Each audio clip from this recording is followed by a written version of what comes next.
Hello everybody, good morning. आप सभी का आपके यूट्यूब चैनल गौतम स्टडी अड्डा पे बहुत बहुत स्वागत है। तो दोस्तों, आज क्या तारीख है? 1 जुलाई 2020। तो दोस्तों, 1 जुलाई 2020 से जितने भी इम्पोर्टेंट क्वेश्चन आपके एग्जाम के लिए बन सकते हैं, मैं आपके लिए लाया हूँ। तो दोस्तों, अगर आपको इस वीडियो का पीडीएफ चाहिए ना, तो नीचे डिस्क्रिप्शन बॉक्स में पीडीएफ का लिंक दिया गया है, वहाँ आप जाके डाउनलोड कर सकते हैं पीडीएफ को। और अगर आप लोग मेरे चैनल पर नए हैं और जो लोग सब्सक्राइब नहीं भी किए हैं, प्लीज सब्सक्राइब जरूर कर लीजिएगा, क्योंकि मैं साइंस का चैप्टर वाइज स्टार्ट कर चुका हूं। फिजिक्स का पहला चैप्टर मैं डाल दिया हूं, यूनिट डायमेंशन एंड मेजरमेंट का।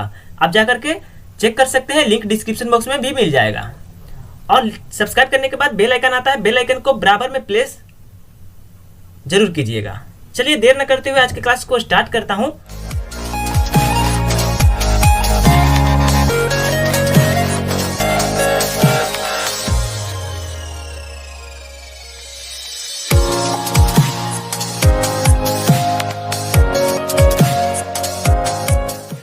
क्वेश्चन नंबर 1, हाल ही में फोनपे ने यूपीआईसी मल्टी मॉडल पर किस बैंक के साथ समझौता किया है?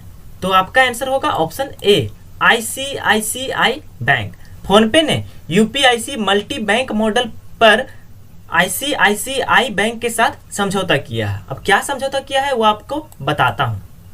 फोनपे ने अपने यूजर्स को आईसीआईसीआई और यस बैंक के हैंडल से कई यूपीआई का फुल फॉर्म होता है यूनिफाइड पेमेंट इंटरफेस, आईडी बनाने और उपयोग करने का विकल्प प्रदान देने हेतु यूपीआई मल्टी बैंक मॉडल पर आईसीआईसीआई बैंक के साथ करार किया है। ICICI Bank users @IBL handle और Yes Bank users @YBL handle का उपयोग करेंगे। इससे 200 मिलियन से अधिक पंजीकृत फोनपे यूजर्स आसान, त्वरित और संपर्क रहित भुगतान सेवाओं के लिए सक्षम रहेंगे। ग्राहक को अब अपने यूपीआई आईडी के लिए कई हैंडल के बीच चयन कर सकते हैं, जिससे भुगतान सुरक्षित और सभी के लिए सुलभ हो सके। अब आइए यहाँ फोनपे का बात आया तो फोनपे के बारे में आपको जानकारी दे देता हूँ, क्योंकि आने वाले एग्जाम में आपसे पूछा जा सकता है। तो दोस्तों, फोनपे जिसके सीईओ हैं वर्तमान समय में समीर निगम और हेडक्वार्टर है बेंगलुरु कर्नाटका में, और स्थापना किया गया था दिसंबर 2015 को। अब आइए आईसीआईसीआई बैंक के बारे में भी मैं आपको बता देता हूँ। आईसीआईसीआई जिसका फुल फॉर्म तो आप लोग जानते होंगे, industrial credit and investment corporation of India. और आईसीआईसीआई बैंक का हेडक्वार्टर है, मुख्यालय है मुंबई में, महाराष्ट्र में जो पड़ता है। और सीईओ एंड एमडी हैं संदीप बख्शी, और टैगलाइन है हम है ना ख्याल आपका। अब आइए ऑप्शन की ओर चलते हैं। ऑप्शन में एचडीएफसी बैंक। तो दोस्तों, एचडीएफसी बैंक का फुल फॉर्म होता है housing development finance corporation bank. और एमडी एंड सीईओ है आदित्य पुरी। टैगलाइन है वी अंडरस्टूड योर वर्ल्ड, और हेडक्वार्टर है मुंबई महाराष्ट्र में। और एसबीआई है दोस्तों, स्टेट बैंक ऑफ इंडिया, जिसके चेयरमैन है वर्तमान समय में रजनीश कुमार, और इसका स्थापना किया गया था 1 जुलाई 1955 को। एसबीआई का हेडक्वार्टर है मुंबई महाराष्ट्र में है। चलिए अगला क्वेश्चन देख लेते हैं। क्वेश्चन नंबर 2 क्या कहता है? हाल ही में किस भारतीय अंपायर को आईसीसी के एथलीट अंपायर पैनल में शामिल किया गया है? तो वो आपका आंसर होगा ऑप्शन डी, नितिन मेनन। दोस्तों, आप देख रहे हैं हाथ फैलाए हुए खड़े हैं, ये आपके सामने नितिन मेनन ने आईसीसी के एथलीट अंपायर पैनल में शामिल किया गया है। आइए महत्वपूर्ण पॉइंट जान लेते हैं। भारतीय अंपायर नितिन मेनन को 2020-21 के लिए अंतर्राष्ट्रीय क्रिकेट परिषद के एथलीट अंपायर पैनल में शामिल किया गया। वो इंग्लैंड के अंपायर निगेल लोंग की जगह लेंगे। वह एलीट पैनल में शामिल होने वाले सबसे कम उम्र के अंपायर हैं। यह क्वेश्चन आपसे पूछा जा सकता है कि एलीट पैनल में शामिल होने वाले सबसे कम उम्र के अंपायर कौन बन गए हैं? तो आपका नितिन मेनन, जो कि भारतीय अंपायर है, वो बन गए हैं। वो नितिन मेनन अमीरात ICC international panel of umpires का हिस्सा थे। उन्होंने 3 टेस्ट, 24 एक दिवसीय अंतर्राष्ट्रीय और 16 T20 अंतर्राष्ट्रीय मैचों में भाग लिया है। वह श्रीनिवास वेंकट राघवन और सुधरम रवि के बाद इस पैनल में शामिल होने वाले तीसरे भारतीय हैं। अब आइए यहाँ आईसीसी का बात है, तो आईसीसी के बारे में अभी मैं आपको बता देता हूँ, क्योंकि इससे भी क्वेश्चन एग्जाम में पूछा ही जाता है। आईसीसी का फुल फॉर्म होता है इंटरनेशनल क्रिकेट काउंसिल, और चेयरमैन है शशांक मनोहर, और सीईओ है मनु साहनी। याद रखिएगा, चेयरमैन शशांक मनोहर और सीईओ मनु साहनी। सीएम याद रखिएगा, सीएम सी से CEO M से मनु साहनी और हेडक्वार्टर है ICC का दुबई यूनाइटेड अरब एमिराट्स में और स्थापना किया गया था 15 जून 1909 ईस्वी को। चलिए अगला क्वेश्चन देख लेते हैं, इतना जानकारी आपको काफी है। क्वेश्चन नंबर तीसरा है, हाल ही में किस केंद्रीय मंत्री ने गवर्नमेंट ई मार्केट प्लेस पर ट्राइब्स इंडिया स्टोर का उद्घाटन किया है? तो आपका आंसर होगा ऑप्शन बी, अर्जुन मुंडा। दोस्तों अर्जुन मुंडा जो कि झारखंड के पूर्व मुख्यमंत्री रह चुके हैं, ये आपके सामने हैं, जिन्होंने गवर्नमेंट ई मार्केट प्लेस पर ट्राइब्स इंडिया स्टोर का उद्घाटन किया है। दोस्तों अगर आपको करंट अफेयर्स और जीके का क्यूज खेलना है तो मेरे व्हाट्सएप ग्रुप को ज्वाइन कर सकते हैं और मेरे टेलीग्राम चैनल को भी ज्वाइन कर सकते हैं। दोनों जगह आपको क्यूज खेलने को मिल जाएगा, दोनों के लिए टाइमिंग अलग अलग है, आप ज्वाइन कीजिए, वहां टाइमिंग आपको पता चल जाएगा। चलिए महत्वपूर्ण पॉइंट जान लेते हैं। केंद्रीय जनजातीय मामलों के मंत्री अर्जुन मुंडा ने सरकारी ई market place, government e market place और ट्राइफेड की नई वेबसाइट trifed.tribal.government.in पर ट्राइब्स इंडिया स्टोर का उद्घाटन किया है। स्टोर सरकार द्वारा खरीद को सुविधाजनक बनाने में मदद करेगा। नई लॉन्च की गई वेबसाइट में योजनाओं के बारे में सभी महत्वपूर्ण जानकारी के साथ साथ आदिवासी समुदायों के लाभ के लिए पहल चल रही है। ट्राइफेड द्वारा आयोजित एक वेबिनार के दौरान उत्पादों और वेबसाइट को लॉन्च किया गया। जनजातीय मामलों के मंत्रालय ने ट्राइफेड गो डिजिटल और बी वोकल फॉर लोकल पर ध्यान केंद्रित किया। और दोस्तों चेयरमैन ऑफ ट्राइफेड है रमेश चंद मीना, याद रखिएगा, नोट कर लीजिएगा। जब भी मैं आपको पढ़ाना स्टार्ट करूं आप कॉपी कलम साथ में कर लेकर बैठना और सारा नोट करते जाना जो भी एक्स्ट्रा मैं बताऊंगा, क्योंकि इस चैनल पे आपको बहुत सारा एक्स्ट्रा मिलता है जिसे किसी भी चैनल पे नहीं मिल सकता है। अब आइए ऑप्शन की बात कर लेते हैं। श्री नरेंद्र मोदी जी जो कि भारत के 14वें प्रधानमंत्री हैं और प्रहलाद जोशी जो कि वर्तमान समय में हमारे कोल मिनिस्टर हैं। नरेंद्र मोदी जी का कंस्टिट्यूएंसी क्षेत्र है, चुनाव क्षेत्र है वाराणसी उत्तर प्रदेश में और अर्जुन मुंडा का कंस्टिट्यूएंसी क्षेत्र है खरसावा। प्रहलाद जोशी का कंस्टिट्यूएंसी क्षेत्र है धारवाड़ कर्नाटका में। चलिए अगला क्वेश्चन देख लेते हैं। क्वेश्चन नंबर चौथा है, हाल ही में किस केंद्रीय मंत्री ने एनपीसी की 49वीं गवर्निंग काउंसिल की बैठक की अध्यक्षता की है? तो आपका आंसर होगा ऑप्शन ए, पीयूष गोयल जो कि हमारे वर्तमान समय में वाणिज्य एवं उद्योग और रेल मंत्री हैं। दोस्तों ये आपके सामने हैं, जिन्होंने एनपीसी की 49वीं गवर्निंग काउंसिल की बैठक की अध्यक्षता की है। चलिए महत्वपूर्ण पॉइंट जान लेते हैं।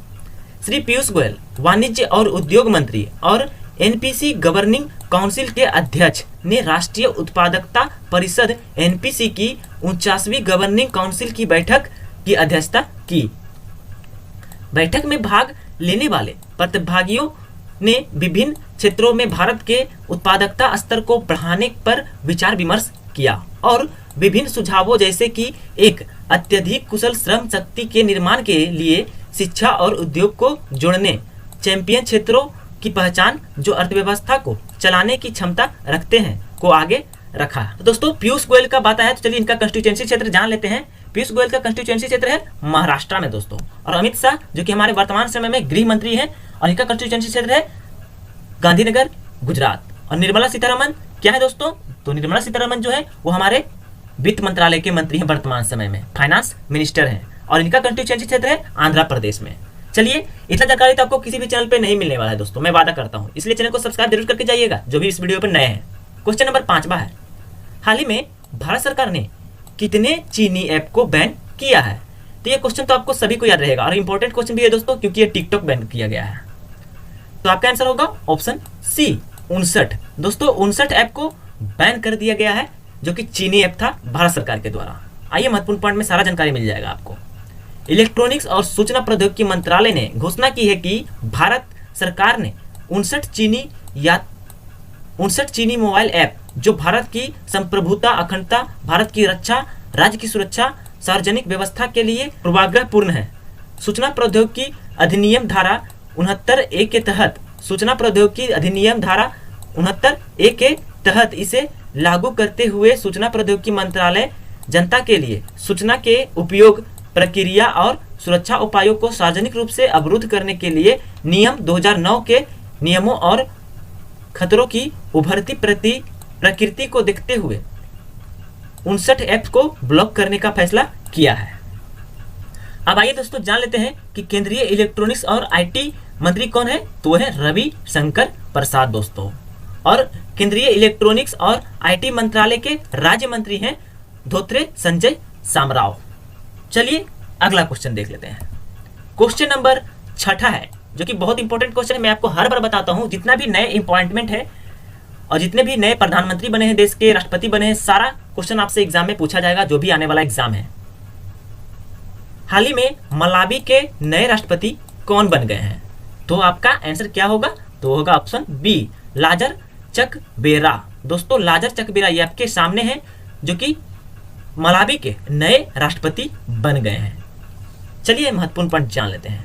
लाजर चकबेरा मलावी के नए राष्ट्रपति बने। उन्होंने 58.57% मतों के साथ पीटर मुथारिका, जो कि ऑप्शन ए में है, को हराया। मुथारिका के लिए 1.75 मिलियन के मुकाबले चकबेरा ने 2.6 मिलियन वोटों के साथ जीत हासिल की। वह मलावी कांग्रेस पार्टी के प्रमुख हैं। यह भी क्वेश्चन आपसे पूछा जा सकता है। चलिए दोस्तों ऑप्शन की बात कर लेते हैं। ऑप्शन बचा है सी, माइकल मार्टिन। दोस्तों माइकल मार्टिन को हाल ही में आयरलैंड के नए प्रधानमंत्री के रूप में नियुक्त किया गया है। और माइकल डी हिगिन्स, जो कि आयरलैंड के वर्तमान समय में राष्ट्रपति हैं दोस्तों। अब चलिए दोस्तों मलावी का बात है, तो मलावी के बारे में भी मैं आपको बता देता हूं। द कैपिटल ऑफ मलावी है लिलोंगवे और मुद्रा है मलावी का मलावियन क्वाचा।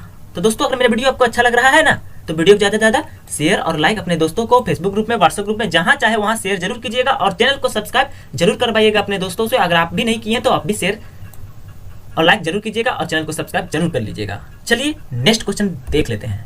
क्वेश्चन नंबर 7 है, हाल ही में किस राज्य में भारत का पहला कवक पार्क विकसित हुआ है? क्वेश्चन तो ये बीबीआई है दोस्तों, एग्जाम में पूछा ही जाएगा। भारत का पहला कवक पार्क कहाँ विकसित हुआ है?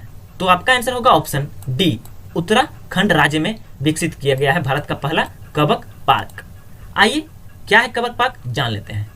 उत्तराखंड वन विभाग ने कवक की रक्षा, संरक्षण और खेती हेतु पिथौरागढ़ जिले के मुनस्यारी में भारत का पहला कवक पार्क विकसित किया है। यह पार्क 5 एकड़ में स्थित है।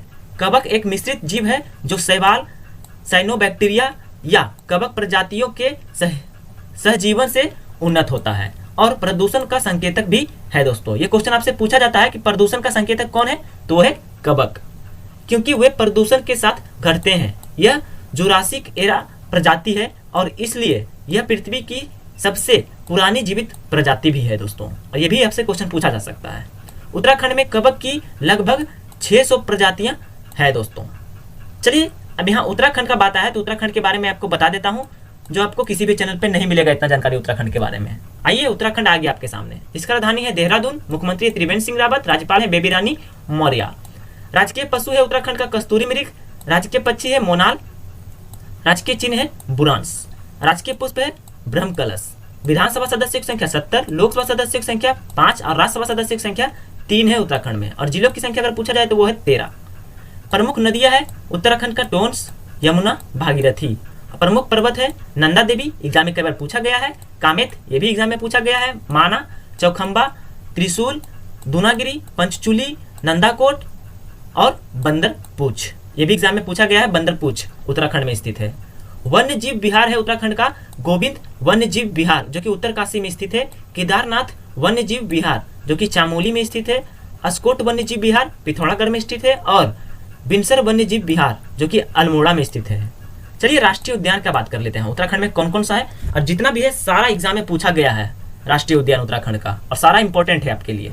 जिम कॉर्बेट नेशनल पार्क, जो कि रामनगर में स्थित है और 1936 में इसका स्थापना किया गया था, जो कि सबसे पुराना भारत का नेशनल पार्क है। नंदा देवी राष्ट्रीय उद्यान चमोली में है। फूलों की घाटी राष्ट्रीय उद्यान, एग्जाम में पूछा गया है, फूलों की घाटी उत्तराखंड में स्थित है। राजाजी राष्ट्रीय उद्यान, जो कि देहरादून में स्थित है। गंगोत्री राष्ट्रीय उद्यान उत्तरकाशी और गोविंद राष्ट्रीय उद्यान उत्तरकाशी। अब चलिए राष्ट्रीय शोध संस्थान के बारे में जान लेते हैं, जो भी बहुत महत्वपूर्ण है दोस्तों। इंडियन इंस्टीट्यूट ऑफ पेट्रोलियम, ये तो अनगिनत बार एग्जाम में पूछा गया होगा, जो कि देहरादून में स्थित है। Central building research institute Roorkee में स्थित है। राष्ट्रीय अध्ययन केंद्र देहरादून में स्थित है। इंडियन मिलिट्री एकेडमी, ये भी देहरादून में स्थित है। हिंदुस्तान एंटीबायोटिक्स लिमिटेड ऋषिकेश में स्थित है। और ये बहुत महत्वपूर्ण है दोस्तों, याद रखिएगा, Hindustan antibiotics limited. Bharat heavy electricals Ranipur में स्थित है। और इससे क्वेश्चन इंपॉर्टेंट बनता है करंट अफेयर्स का। हाल ही में उत्तराखंड राज्य सरकार ने प्रवासियों को वापस लेने के लिए मुख्यमंत्री स्वरोजगार योजना शुरू किया है। अब चलिए ऑप्शन की भी बात कर लेते हैं क्योंकि ये भी महत्वपूर्ण है। ऑप्शन में है पहले पंजाब। चलिए पंजाब देख लेते हैं, जिसका राजधानी है चंडीगढ़, मुख्यमंत्री है अमरिंदर सिंह, राज्यपाल है वीपी सिंह बदनौर। राज्य दिवस मनाता है 1 नवंबर को। राजकीय पशु है कृष्णसार, राजकीय पक्षी है नीलकंठ पंजाब का, और जिलों की संख्या है 17, विधानसभा सदस्यों की संख्या 117 और लोकसभा सदस्यों की संख्या 13 और राज्यसभा सदस्यों की संख्या 7 है। चलिए राजस्थान के बारे में आपको बता देता हूँ, हर बार बताता हूँ। राजस्थान का राजधानी है जयपुर में, मुख्यमंत्री अशोक गहलोत, राज्यपाल है कालराज मिश्र और राज्य दिवस मनाता है 30 मार्च को। जो भी इस वीडियो को पूरा देखेगा ना रोज, उसको रिपीट होते होते खुद ब खुद याद हो जाएगा दोस्तों। इसलिए आपको इस चैनल पे बहुत लाभ मिलने वाला है। मैं रीजनिंग और मैथ का भी क्लास चैप्टर वाइज स्टार्ट करने वाला हूँ आपके लिए, और प्रीवियस ईयर का जो भी क्वेश्चन रिपीट हुआ है रेलवे में 10-15 सालों से, उस सारे रिपीट क्वेश्चन मैं आपके लिए लाने वाला हूँ। राजस्थान में जिलों की संख्या है 33, विधानसभा सदस्यों की संख्या 200, लोकसभा सदस्यों की संख्या 25 और राज्यसभा सदस्यों की संख्या 10 है। अब चलिए पंजाब, राजस्थान और उत्तराखंड को भारत के मैप पर भी देख लेते हैं। ये आपके सामने आ गया भारत का मैप। अब उत्तराखंड देख लेते हैं दोस्तों। तो कहाँ है उत्तराखंड? तो ये देखिए आपके सामने है उत्तराखंड, जो कि चीन के साथ अपना सीमा बनाता है दोस्तों, और नेपाल देश के साथ अपना सीमा बनाता है। उत्तराखंड जो है 2 देशों के साथ अपना सीमा बनाता है, एक है चीन और दूसरा है नेपाल।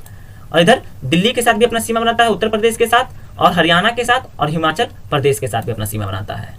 अब आइए देख लेते हैं राजस्थान। ये आपके सामने है दोस्तों राजस्थान, जो कि पाकिस्तान देश के साथ अपना सबसे लंबा सीमा बनाने वाला भारतीय राज्य है। पाकिस्तान के साथ राजस्थान, गुजरात के साथ भी अपना सीमा बनाता है राजस्थान, मध्य प्रदेश के साथ भी अपना सीमा बनाता है, उत्तर प्रदेश के साथ, दिल्ली के साथ, हरियाणा के साथ और पंजाब के साथ अपना सीमा बनाता है राजस्थान। अब चलिए पंजाब देख लेते हैं, जो कि राजस्थान से सटा हुआ है दोस्तों, और पाकिस्तान के साथ भी अपना सीमा बनाता है पंजाब।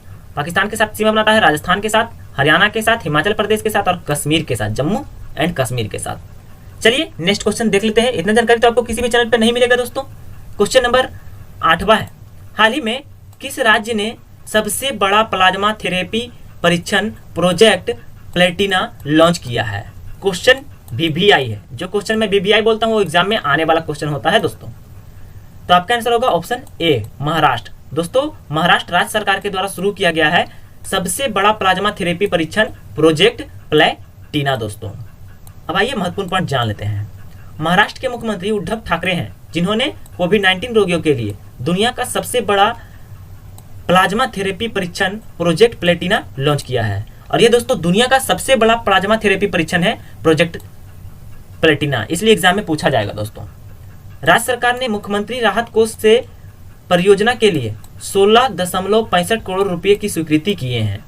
परीक्षण के लिए 21 केंद्र चुने गए हैं, जिनमें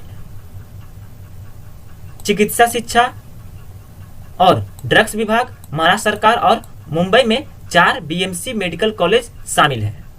अब आइए हम महाराष्ट्र का बात आए तो महाराष्ट्र के बारे में आपको बता देता हूँ। महाराष्ट्र जिसका राजधानी है मुंबई, महाराष्ट्र के मुख्यमंत्री उद्धव ठाकरे, राज्यपाल है भगत सिंह कोश्यारी और जिलों की संख्या है 35, विधानसभा सदस्य 288, विधान परिषद 78, लोकसभा 48 और राज्यसभा 19। और दोस्तों भारत का सबसे बड़ा गुफा है मंदिर एलोरा महाराष्ट्र में स्थित है, औरंगाबाद में।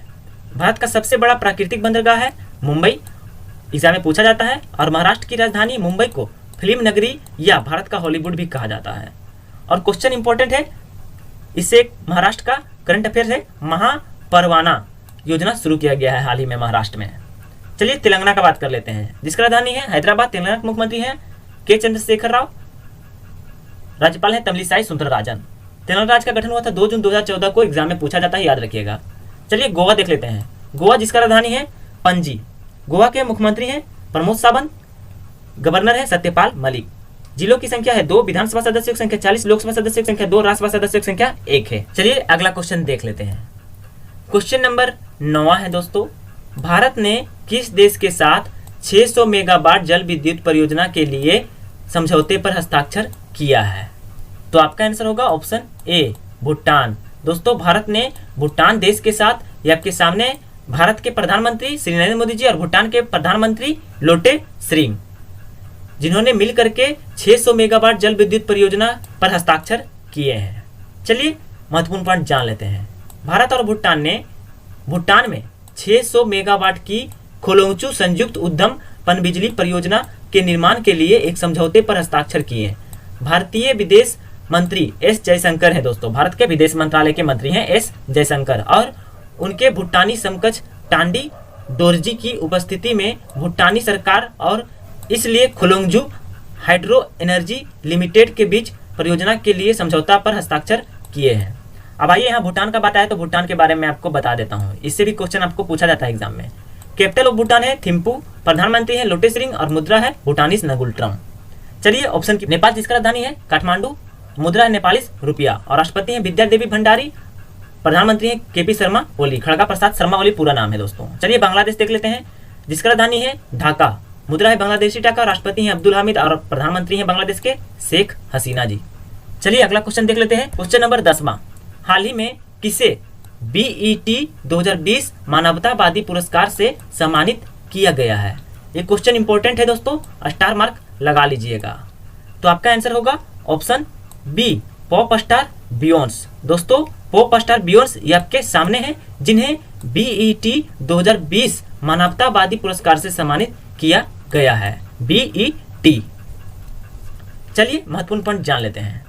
पॉप स्टार बियोंसे को उनके बी गुड फाउंडेशन के साथ उनके हाल के कोविड-19 राहत प्रयासों जैसे